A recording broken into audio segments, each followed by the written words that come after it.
পবিত্র রমজানে বাজার স্থিতিশীল রাখতে বেশ কিছু নিত্য প্রয়োজনীয় পণ্যের উপর মূল্য সংযোজন কর ভ্যাট প্রত্যাহার করার ঘোষণা দিয়েছে জাতীয় রাজস্ব বোর্ড এনসিবিআর। এসব পণ্যের মধ্যে রয়েছে সরিষার তেল, আটা, ময়দা, ডাল, এলপি গ্যাস, বিস্কুট, লবণ ও গরম মশলা।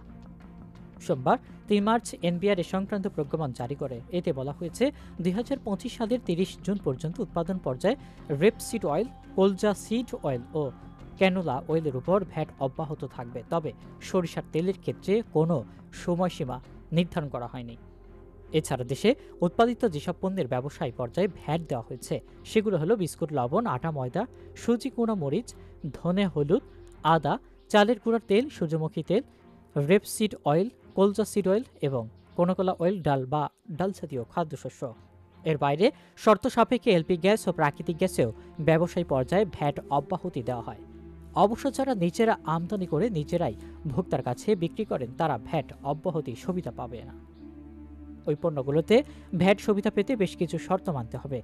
এরই মধ্যে রয়েছে ভ্যাট নিবন্ধন, জ্বালানি সহ সব ধরনের রেজিস্টার সংরক্ষণ, মাসিক ভ্যাট রিটার্ন এবং দাখিল।